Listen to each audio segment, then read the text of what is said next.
Hello, welcome to my video on why do you feel empty. So this is the first one that I've actually done with a webcam. Let me know what you think and whether you like it or not. I wanted to do this one with a webcam because it's a little bit more personal. I'll get into it right now. First of all, I'd like to thank you for taking the time out, because I know that we're all busy, but this is a very important topic.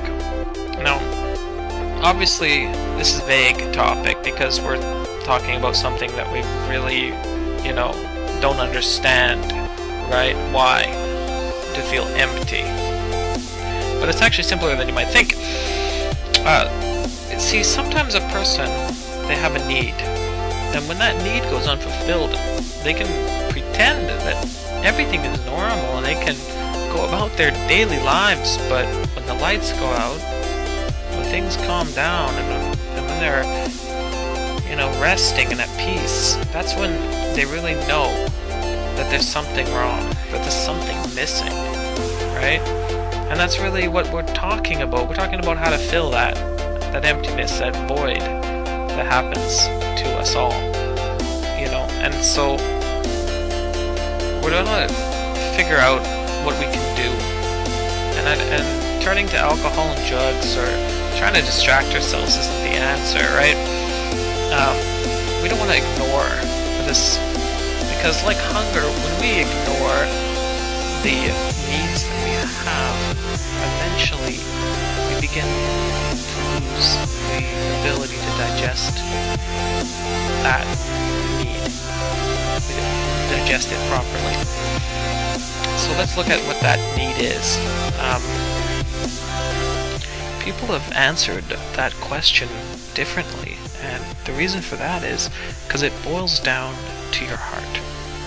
What I mean is, what is your heart accepting as an answer? So always start your analysis around the goal of figuring out that answer.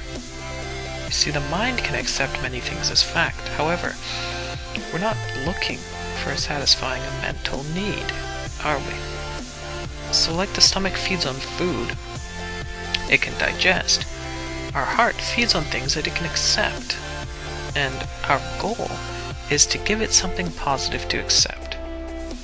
So what type of food can we feed our heart so that it fills up? Well, it's not macaroni and cheese. Our spiritual food is really what we need, because that's who we are. When we grow as a person, we're actually increasing in a spiritual way. And my topic on spirituality goes into it, and if you haven't seen it, I would recommend it. You see, this spiritual need that we have is not an imaginary thing. Feelings are real in their own way. True love is like a force of nature, a living and breathing thing, so closely attached to our own being that people who have had a broken heart have actually known to die of it. A broken heart or a broken spirit, and I can say that I as well almost died of a broken heart. Sometimes I get very personal in my videos, but I can't hold back, because for you to understand how real the topic is, you have to know where it's coming from. You see, when my heart broke, it broke and shattered. I lost everything. I lost my wife, children, job, home, and my will to live. For 6 months, I was alone.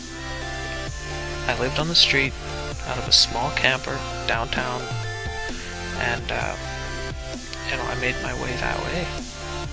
I never had to beg, but survival was my only goal. Despite my lack of concern for myself and future, I never wanted any of my actions to hurt others, and never acted with cruel intent towards anyone. The experience taught me that the person I was when I was married was stressed and irritated with life. I was empty. And that was because of another part of my heart's need. And it wasn't going satisfied. That was my need for intimacy. Intimacy is the close bond a person shares with another. The closest form of intimacy is, well, to me, cuddling. This type of intimacy allows for deep conversation, relaxation, bonding. It's love in its pure form. But I didn't understand how to ask for it. And more importantly, I didn't know how to ask for her help with it. You see, intimacy is not our right to demand, nor is it natural for us to ask for it. Because when it comes to a guy, it's looked at as a weak perspective in a man's imagination. A man is supposed to be strong emotionally, so the idea of asking for emotional comfort and support sounds weak. But asking for help to bond together as a couple is far from weak. It's recognizing that you need her, recognizing how much her comfort means to you, and recognizing her right to say yes or no. Having considered these things, thought them over, I've realized that my spirituality needed to be considered, and that in order for me to be the type of caring person that would, be good to be with, I would first have to change the way I felt about my needs. You see, this may sound cliche, but 1 John 4:19 says, "We love because he loved us first."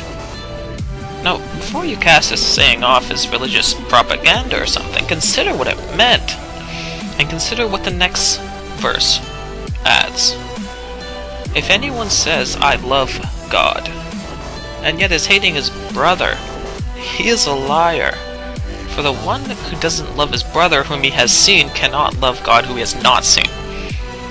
By considering this, and what it really means, we see that hate itself is the problem.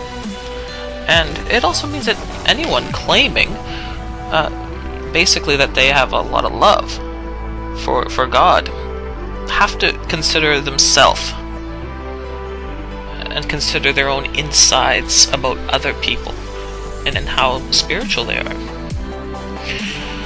You see, I was holding on to my hate, and it was hard for me to let it go.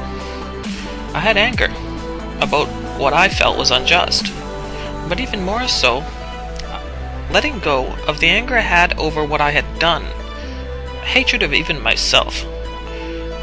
Now I can openly forgive people, and even myself, but it meant to be honest. It meant to be honest with myself about holding on to the hurt. I was using it as a tool to sort out my thoughts, which is backwards. You see, you can't use poison when preparing a dish for your heart to eat.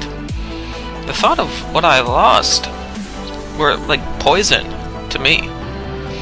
So often, when we think about how empty we feel, we use the thoughts as a starting point.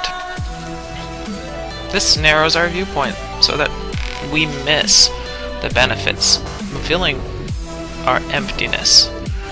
It's important to keep that goal in mind. You see, I still miss my children and relatives. Thinking about them brings me both joy and sorrow. But what I focus on is finding the new goals and future that's out there. Finding a soulmate, a true friend, gaining peace that comes from within and from God. This outlook has no room for despair or emptiness. I feed on it. And I do it regularly so I don't lose that focus. And you can too, and I know it. If I was able to, you can. Let me know what you think about this video, and if you have any other questions, I'm Keith Martin, and thank you for listening.